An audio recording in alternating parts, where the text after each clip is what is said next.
मेरे प्यारे देशवासियों, नमस्कार। आज देव दीपावली का पावन पर्व है। आज गुरु नानक देव जी का भी पवित्र प्रकाश पर्व है। मैं विश्व भर में सभी लोगों को और सभी देशवासियों को इस पावन पर्व पर हार्दिक बधाई देता हूं। ये भी बहुत सुखद है कि 1.5 साल के अंतराल के बाद करतारपुर साहिब कॉरिडोर अब फिर से खुल गया है। साथियों, गुरु नानक जी ने कहा है, बीच दुनिया सेवी कमाइए त दरगिही बेसन पाइए। यानी संसार में सेवा का मार्ग अपनाने से ही जीवन सफल होता है। हमारी सरकार इसी सेवा भावना के साथ देशवासियों का जीवन आसान बनाने में जुटी है। न जाने कितनी पीढ़ियां जिन सपनों को सच होते देखना चाहती थी, भारत आज उन सपनों को पूरा करने का भरपूर प्रयास कर रहा है। साथियों, अपने 5 दशक के सार्वजनिक जीवन में मैंने किसानों की परेशानियों को, उनकी चुनौतियों को बहुत करीब से देखा है, महसूस किया है। इसलिए जब देश ने मुझे 2014 में प्रधानमंत्री के रूप में सेवा का अवसर दिया, तो हमने कृषि विकास, किसान कल्याण को सर्वोच्च प्राथमिकता दी। साथियों, इस सच्चाई से बहुत लोग अनजान है कि देश के 100 में से 80 किसान छोटे किसान हैं। उनके पास 2 हेक्टेयर से भी कम जमीन है। आप कल्पना कर सकते हैं, इन छोटे किसानों की संख्या 10 करोड़ से भी ज्यादा है। उनकी पूरी जिंदगी का आधार यही छोटी सी जमीन का टुकड़ा है। यही उनकी जिंदगी होती है। और इस छोटी सी जमीन के सहारे ही वो अपना और अपने परिवार का गुजारा करते हैं। पीढ़ी दर पीढ़ी परिवारों में होने वाला बंटवारा इस जमीन को और छोटा कर रहा है। इसलिए देश के छोटे किसानों की चुनौतियों को दूर करने के लिए हमने बीज, बीमा, बाजार और बचत, इन सभी पर चौतरफा काम किया। सरकार ने अच्छी क्वालिटी के बीज के साथ ही किसानों को neem coated urea, soil health card, micro irrigation जैसी सुविधाओं से भी जोड़ा।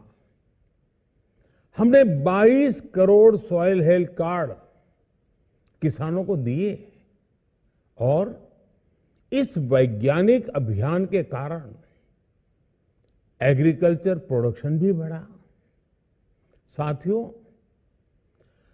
हमने फसल बीमा योजना को अधिक प्रभावी बनाया। उसके दायरे में ज्यादा किसानों को लाए। आपदा के समय ज्यादा से ज्यादा किसानों को आसानी से मुआवजा मिल सके, इसके लिए भी पुराने नियम बदले।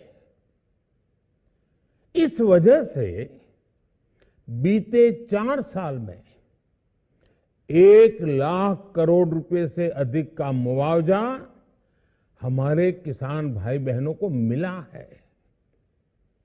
हम छोटे किसानों और खेत में काम करने वाले श्रमिकों तक बीमा और पेंशन की सुविधाओं को भी ले आए।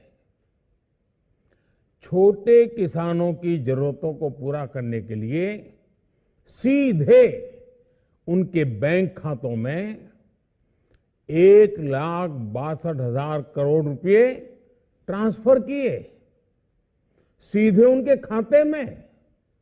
साथियों, किसानों को उनकी मेहनत के बदले उपज की सही कीमत मिले, इसके लिए भी अनेक कदम उठाए गए। देश ने अपने रूरल मार्केट इंफ्रास्ट्रक्चर को मजबूत किया। हमने एमएसपी तो बढ़ाई है, साथ ही साथ रिकॉर्ड सरकारी खरीद केंद्र भी बनाए।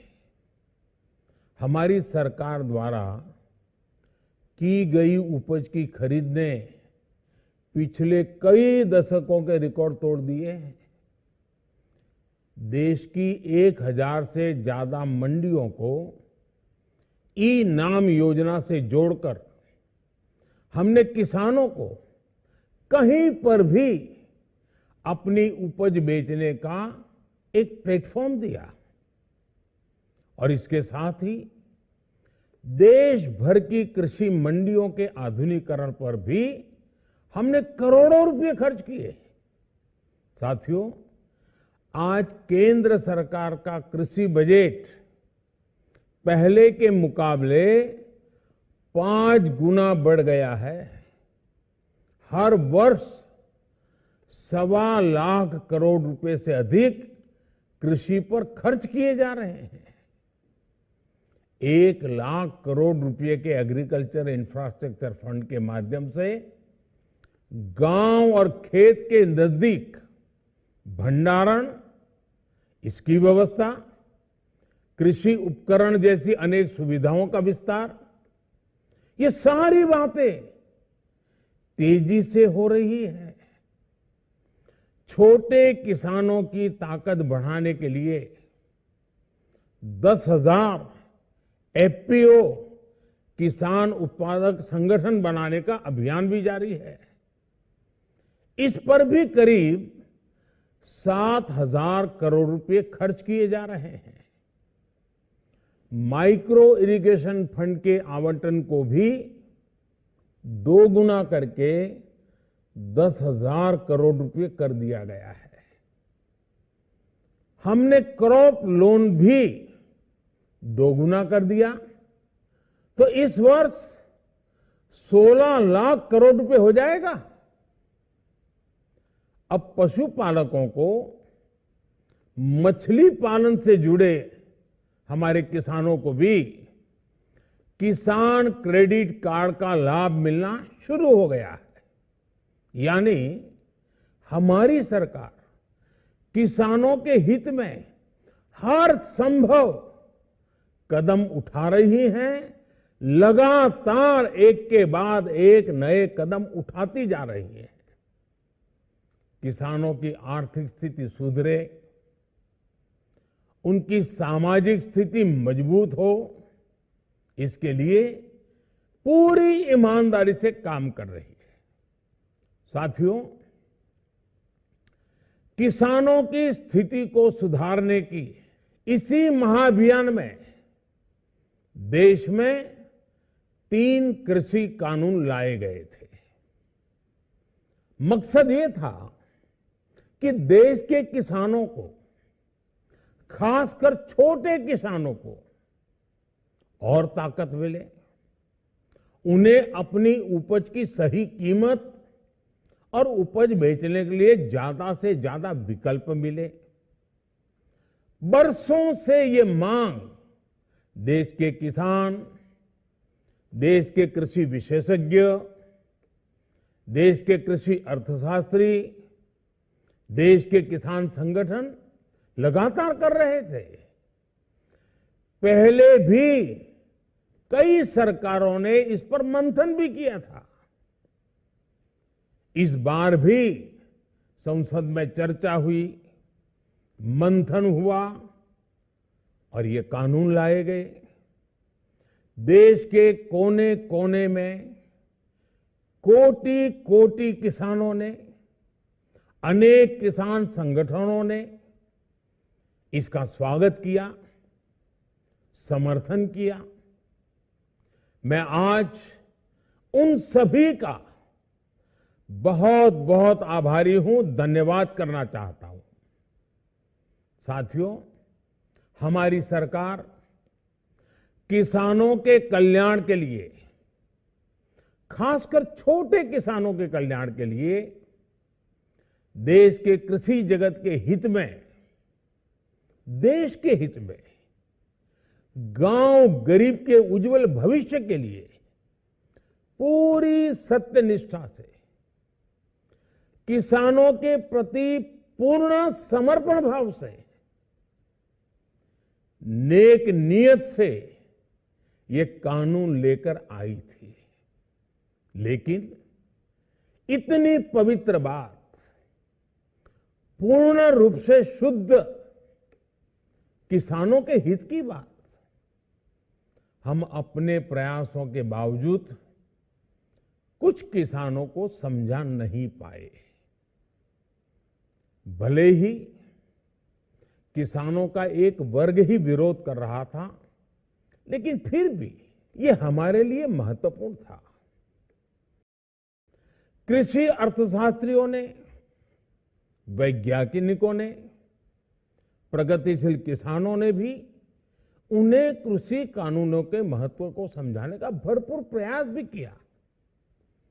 हम पूरी विनम्रता से, खुले मन से उन्हें समझाते रहे। अनेक माध्यमों से व्यक्तिगत और सामूहिक बातचीत भी लगातार होती रही। हमने किसानों की बातों को, उनके तर्क को समझने में भी कोई कोर कसर बाकी नहीं छोड़ी। कानून के जिन प्रावधानों पर उन्हें ऐतराज था, सरकार उन्हें बदलने के लिए भी तैयार हो गई। 2 साल तक हमने इन कानूनों को सस्पेंड करने का भी प्रस्ताव दिया। इसी दौरान ये विषय माननीय सर्वोच्च न्यायालय के पास भी चला गया। ये सारी बातें देश के सामने है, इसलिए मैं इनके अधिक विस्तार में नहीं जाऊंगा।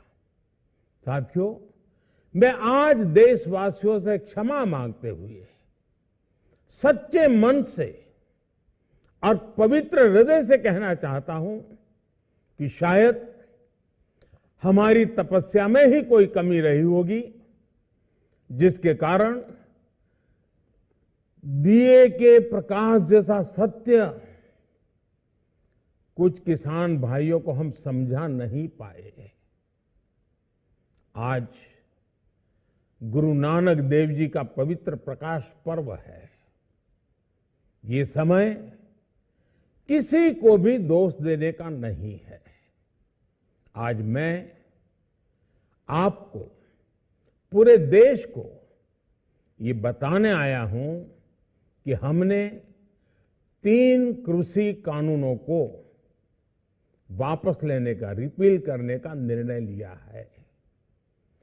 इस महीने के अंत में शुरू होने जा रहे संसद सत्र में, इसी महीने में, हम 3 कृषि कानूनों को रिपील करने की संवैधानिक प्रक्रिया को पूरा कर देंगे।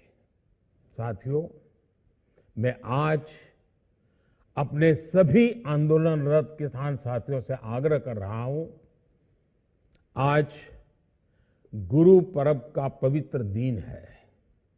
अब आप अपने अपने घर लौटे, अपने खेत में लौटे, अपने परिवार के बीच लौटे।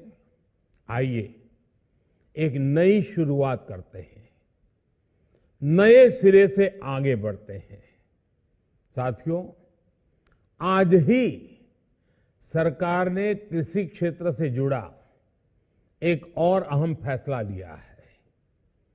जीरो बजट खेती यानी प्राकृतिक खेती को बढ़ावा देने के लिए देश की बदलती आवश्यकताओं को ध्यान में रखकर क्रॉप पैटर्न को वैज्ञानिक तरीके से बदलने के लिए एमएसपी को और अधिक प्रभावी और पारदर्शी बनाने के लिए ऐसे सभी विषयों पर भविष्य को ध्यान में रखते हुए निर्णय लेने के लिए एक कमेटी का गठन किया जाएगा। इस कमेटी में केंद्र सरकार, राज्य सरकारों के प्रतिनिधि होंगे, किसान होंगे, कृषि वैज्ञानिक होंगे, कृषि अर्थशास्त्री होंगे। साथियों, हमारी सरकार किसानों के हित में काम करती रही है और आगे भी करती रहेगी। मैं गुरु गोविंद सिंह जी की भावना में अपनी बात समाप्त करूंगा। देहि शिवा वर मोहे इहे, शुभ कर्मन ते कबहू न टरो।